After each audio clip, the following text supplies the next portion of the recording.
आज मैं बेटा आप लोगों को कक्षा 9वीं के 5वां लेसन शिक्षा की विकास यात्रा के बारे में चर्चा करूंगा। शिक्षा व्यवस्था के प्रमुख चरणों और योजनाओं के संक्षेप में समीक्षा हम करेंगे इस लेसन में, और प्राथमिक, माध्यमिक और उच्च शिक्षा का विचार किया गया है। साथ ही भारत के कुछ प्रातिनिधिक क्षेत्र में अनुसंधान की समीक्षा भी इस पाठ में की गई है। और भारत की शिक्षा, जिसमें भारत आज़ाद हुआ 1947 के बाद, जो है भारत की शिक्षा की समस्या सबसे बड़ी जटिल गंभीर समस्या थी। इसका अनुभव हमें स्वतंत्र भारत में वर्ष 1951 में हुई प्रथम जनगणना द्वारा हुआ।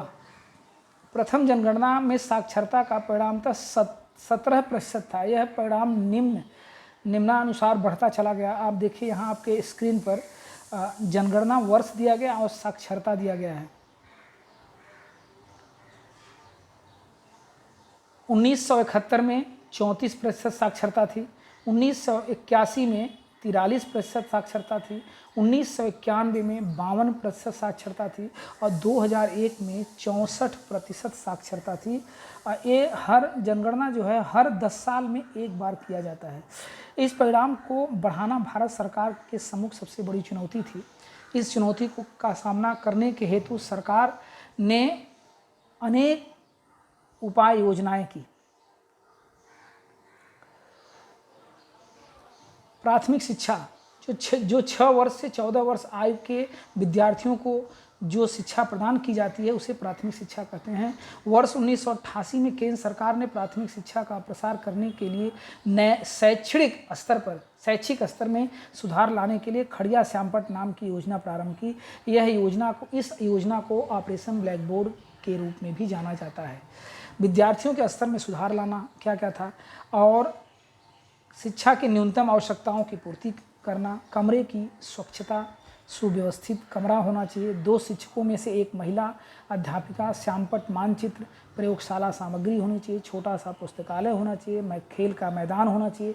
खेल सामग्री के लिए सरकार ने विद्यालयों को राशि उपलब्ध करा दी। इस योजना के कारण प्राथमिक शिक्षा व्यवस्था को गतिमान होने में सहायता प्राप्त हुई। वर्ष 1994 में इस योजना को विस्तार देते हुए 100 से अधिक विद्यार्थी संख्या वाले विद्यालयों में 1 कमरा और 1 अतिरिक्त शिक्षक की नियुक्ति का प्रावधान किया गया। छात्राओं के विद्यालयों, अनुसूचित जाति एवं जनजाति बहुल विद्यालयों और ग्रामीण क्षेत्रों की वरीयता दी गई। शिक्षकों की नियुक्ति में 50% पदों पर महिलाओं की नियुक्ति का बंधन राज्य सरकार पर लगाया गया। वर्ष 1994 में प्राथमिक शिक्षा में सार्वत्रिकीकरण के लिए जिला प्राथमिक शिक्षा कार्यक्रम DPEP शुरू किया गया। यह उपक्रम महाराष्ट्र सहित 7 राज्यों में शुरू हुआ। प्राथमिक विद्यालयों में विद्यार्थियों की 100% उपस्थिति, विद्यार्थियों के होने वाले रिसाव को रोकना, यानी जो छोड़कर भागते हैं, लड़कियों की पढ़ाई लिखाई, दिव्यांगों के लिए शिक्षा, प्राथमिक शिक्षा पर अनुसंधान और मूल्यांकन, वैकल्पिक शिक्षा, सामाजिक जागृति आदि उपक्रमों का इसमें समावेश था। विद्यार्थियों का उचित भरण पोषण हो, इसके लिए 1995 में मध्याह्न भोजन योजना प्रारंभ की गई। लंच में बच्चों को भोजन देने की व्यवस्था भी गवर्नमेंट के माध्यम से किया गया। और प्राथमिक शिक्षा व्यवस्था, भारत स्वतंत्र होने के पश्चात शिक्षा मंत्री मौलाना अबुल कलाम आज़ाद ने शिक्षा क्षेत्र में आमूलाग्र परिवर्तन लाने के लिए निश्चय किया। इसके लिए उन्होंने विश्वविद्यालय शिक्षा आयोग का गठन किया गया। इस आयोग ने माध्यमिक शिक्षा के संदर्भ में एक स्वतंत्र आयोग गठित किए जाने की सिफारिश की। उसके अनुसार वर्ष 1952 से 53 में मुदलियार आयोग का गठन किया गया। उस समय भारत में शिक्षा का प्रतिरूप पैटर्न 11वीं प्लस स्नातक के 4 वर्ष अथवा 11+1+3 था। आयोग के कार्य क्या थे? आयोग ने माध्यमिक शिक्षा पाठ्यक्रम, अध्यापन पद्धतियां आदि का अध्ययन कर अपनी सिफारिशें प्रस्तुत की। इस आयोग ने उच्च माध्यमिक कक्षाओं की संकल्पना रखी, परंतु उस संकल्पना को संपूर्ण देश कार्यान्वित करना ध्रुव हो गया, कठिन हो गया। और उसके बाद कोठारी आयोग, वर्ष 1964 में डॉक्टर DDS कोठारी की अध्यक्षता में एक आयोग का गठन किया गया। इस आयोग के कामकाज JP नाइक का उल्लेखनीय योगदान रहा। इस आयोग ने माध्यमिक, उच्च माध्यमिक और विश्वविद्यालयीन स्तर पर 10+2+3 जो इस समय है, 10वीं के बाद 2 साल 12वीं प्लस 3 साल ग्रेजुएट प्रतिरूप पैटर्न की सिफारिश की। यह व्यवस्था पैटर्न वर्ष 1972 से कार्यान्वित हुई। कोठारी आयोग ने शिक्षा की एक ही राष्ट्रीय प्रणाली हो, शिक्षा की मातृभाषा हिंदी और अंग्रेजी भाषाओं का समावेश हो, शिक्षा को समाज के निचले से निचले स्तर तक लाने के लिए निरंतर शिक्षा, प्रौढ़ शिक्षा, पत्राचार शिक्षा, करेस्पॉन्डेंस कोर्स जिसे कहते हैं, मुक्त विश्वविद्यालय जैसे उपक्रम सुझाए। अनुसूचित जातियों, जनजातियों जैसे उपेक्षित वर्गों को प्राथमिकता देना, सरकारी बजट में शैक्षणिक व्यय को बढ़ाना जैसी सिफारिशें इस आयोग ने की। महाराष्ट्र राज्य ने वर्ष 1972 में 10+2+3 इस शैक्षणिक संरचना को स्वीकार कर 1975 में 10वीं की प्रथम सालांत परीक्षा ली। कोठारी आयोग द्वारा सुझाया गया शिक्षा का उद्देश्य देखिए। शिक्षा का उद्देश्य क्या है? शिक्षा का आधुनिकीकरण, सामाजिक एवं राष्ट्रीय एकात्मता और सामाजिक, नैतिक, आध्यात्मिक मूल्यों का संवर्धन, और शिक्षा और उत्पादकता और लोकतंत्र का संरक्षण और संवर्धन। स्वातंत्रोत्तर कालावधि में शिक्षा। स्वतंत्रता प्राप्ति के पश्चात वर्ष 1948 में केंद्र सरकार ने डॉक्टर सर्वपल्ली राधाकृष्णन की अध्यक्षता में विश्वविद्यालय शिक्षा आयोग का गठन किया। आयोग को वित्तीय अनुदान, विश्वविद्यालयों की गुणवत्ता और समन्वय बनाए रखने जैसे कार्य सौंपे गए। कार्यप्रणाली कैसी थी? आयोग ने पंचवर्षीय पद्धति को स्वीकार किया। विश्वविद्यालयों ने अनुदानों को स्वीकृति कर उनका वितरण करने का कार्य आयोग ने सरकार की ओर से प्रारंभ किया।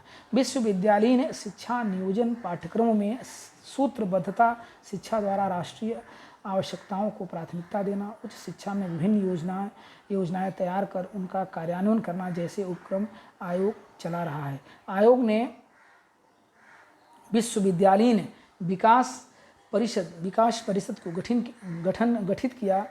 स्नातकोत्तर अध्यापन हेतु उन्नत अध्यापन केंद्र तथा नए विद्यालय स्थापित करना जैसे विषय में महत्वपूर्ण कार्य किया।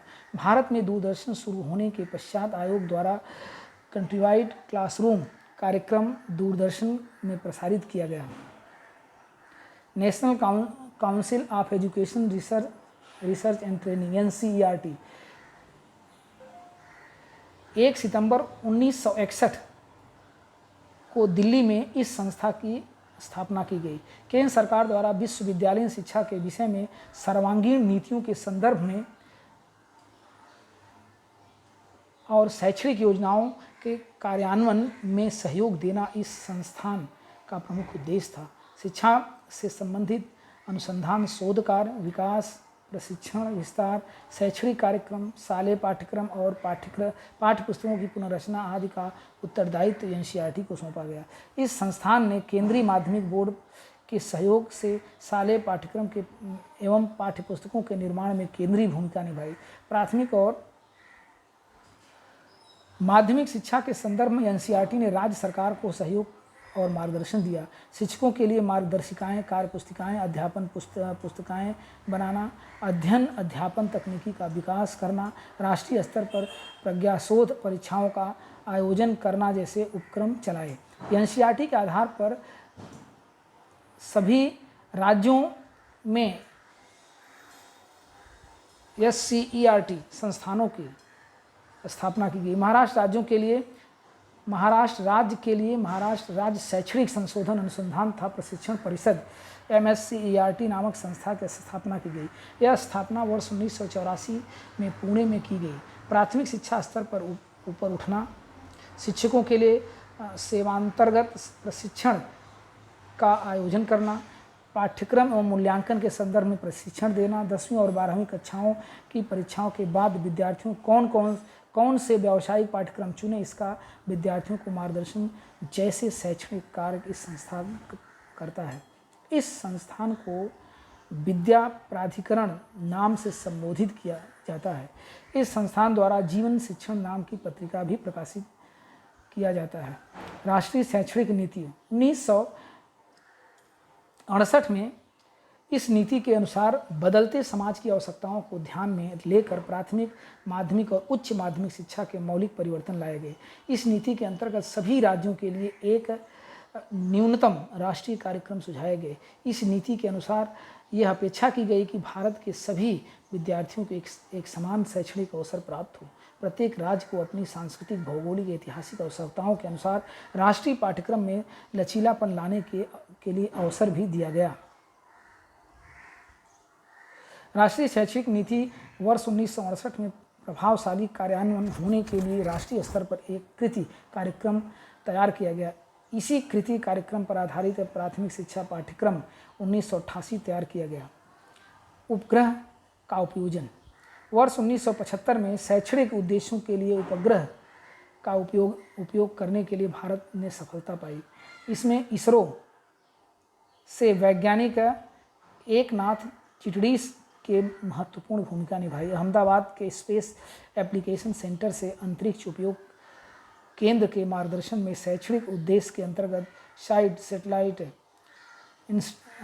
इंस्ट्रक्शनल टेलीविज़न एक्सपेरिमेंट यह प्रयोग किया गया। इसी से उपग्रह के माध्यम से शिक्षा प्रणाली अवधारणा आगे आई। यह उपक्रम के लिए अमेरिका ने भारत को सहयोग दिया। इसी के माध्यम से ग्रामीण क्षेत्रों में गुणवत्तापूर्ण शिक्षा प्रदान करने में सुविधा उपलब्ध कराना संभव हुआ। इंदिरा गांधी राष्ट्रीय मुक्त विद्यालय, इसे ओपन यूनिवर्सिटी भी बोलते हैं, देश के सामान्य जनों के घरों में ज्ञान गंगा ले जाने के लिए यह मुक्त विश्वविद्यालय की स्थापना की गई। संयुक्त राष्ट्र संघ ने वर्ष 1970 को विश्व शैक्षणिक वर्ष के रूप में घोषित किया। इसी वर्ष भारत सरकार ने शिक्षा और समाज कल्याण मंत्रालय, सूचना एवं प्रसारण मंत्रालय, विश्वविद्यालय अनुदान आयोग को यूनेस्को के संयुक्त तत्वावधान में मुक्त विश्वविद्यालय विषय पर नई दिल्ली में चर्चा सत्र का आयोजन किया गया। इस चर्चा सत्र से विश्वविद्यालय की स्थापना की अवधारणा सामने आई। वर्ष 1974 में सरकार ने पी पार्थ सारथी की अध्यक्षता में एक समिति गठित की। उसके द्वारा किए गए सुझावों को सिफारिशों के अनुसार 20 सितंबर 1985 को मुक्त विश्वविद्यालय अस्तित्व में आया। इस विश्वविद्यालय को इंदिरा गांधी का नाम दिया गया। जिन विद्यार्थियों को महाविद्यालय में विधिवत शिक्षा प्राप्त करना संभव नहीं हुआ, उन्हें इस मुक्त विश्वविद्यालय में प्रवेश लेने हेतु योग्यता, आयु तथा अन्य नियमों और शर्तों में छूट दी गई। विश्वविद्यालय ने वर्ष 1990 में आकाशवाणी और दूरदर्शन के माध्यम से दृश्य श्रव्य पद्धति द्वारा दूरस्थ शिक्षा कार्यक्रम प्रारंभ किया। विश्वविद्यालय ने विभिन्न शाखाओं द्वारा 1000 से अधिक पाठ्यक्रम चलाए। देश में 58 प्रशिक्षण केंद्र, विदेश में 11, विदेश में 41 केंद्र स्थापित कर विश्वविद्यालय ने शिक्षा की सुविधा उपलब्ध कराई। अनुसंधान संस्था और विज्ञान स्वातंत्रोत्तर समय में वैज्ञानिक अनुसंधान कार्य को बढ़ावा देने और अनुसंधान के लाभ सभी तक पहुँचे, इस उद्देश्य से वर्ष 1950 में council of scientific and industrial research स्थापना की। भौतिक विज्ञान, रसायन विज्ञान, अन्य प्रक्रिया खदान कार्य जैसे क्षेत्रों में अनुसंधान कार्य भी किए। इन संस्थाओं में होने वाले कार्यों का लाभ भारत के उद्योग को भी मिले। इसके लिए औद्योगिक संस्थान द्वारा अनुबंध किए गए। परिणाम स्वरूप भारत का आयात कम हुआ और विदेशी मुद्रा में बचत आई। इस संस्थान ने मौलिक अनुसंधान को प्रोत्साहित किया। उच्च शिक्षा प्राप्त करने हेतु विदेशों में किए गए विद्यार्थियों को भारत में लौटा लेने के लिए संस्थान की प्रयोगशालाओं की महत्वपूर्ण भूमिका निभाई। इस संस्थान ने मतदान प्रक्रिया में उंगली पर उठाई जाने वाली स्याही, टाइफाइड, हाथी रोग, क्षय रोग जैसे औषधियों, जल शुद्धिकरण का तकनीकी विज्ञान, बाँस उत्पादन के लिए लगने वाली अवधि को कम करना जैसे कार्य किए। फिंगरप्रिंट्स विज्ञान भारत में सबसे पहले उपयोग में लाना। अंडमान में आदिवासियों की जनुकीय अध्ययन कर वे जनजातियां 60,000 वर्ष प्राचीन हैं, 60,000 वर्ष प्राचीन है, इस सिद्ध करना, भूकंप की पूर्व सूचना प्राप्त करना जैसे कार्य इस संस्थान ने किए। कड़वी नीम का कीटनाशक के रूप में उपयोग करना, घाव को ठीक करने के लिए हल्दी का उपयोग करना, चावल और विभिन्न प्रजातियों के लिए इसके संदर्भ में स्वामित्व, पेटेंट जैसी बातों में CSIR संस्थान की महत्वपूर्ण भूमिका निभाई। CSIR ने भारत ने परंपरागत ज्ञान का डिजिटल कोष तैयार कर उसे 8 अंतर्राष्ट्रीय भाषाओं में उपलब्ध कराया। गणित, तमिलनाडु में national institute of research in the mathematical and physical science नामक संस्था वर्ष 1962 में स्थापना हुई। इस संस्थान ने गणित विषय में होने वाले सर्वोच्च अनुसंधान को प्रोत्साहन दिया। संगणक, इसे कंप्यूटर आप कहते हैं, वर्ष 1969 में हमने स्वदेशी बनावट का संगणक बनाया। इंडियन स्टैटिस्टिकल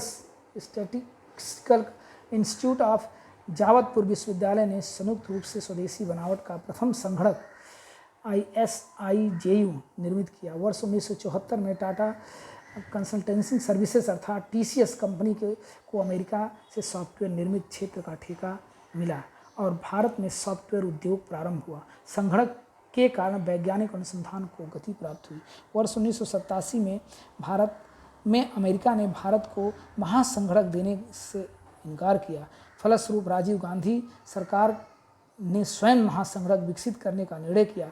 वर्ष 1988 में केंद्र सरकार ने पुणे में centre for development of advance computing अनुसंधान संस्थान की स्थापना की और वर्ष 1991 में डॉक्टर विजय भटकर के मार्गदर्शन में परम 8000 इस महासंगणक की निर्मित की गई। Bhabha atomic research centre BARC, इस संस्थान द्वारा nuclear physics, solid state physics और spectroscopy, chemical and life science जैसे विभिन्न विषयों में असाधारण अनुसंधान कार्य किया गया। परमाणु भट्ठी निर्माण हेतु वैज्ञानिकों को प्रशिक्षण देने के लिए ट्रेनिंग स्कूल खोले गए। अभियांत्रिकी, जिसे IIT भी कहते हैं, वर्ष 1951 में पश्चिमी बंगाल में खड़गपुर में पहला Indian institute of technology IIT भारतीय प्रौद्योगिकी संस्थान स्थापित किया गया।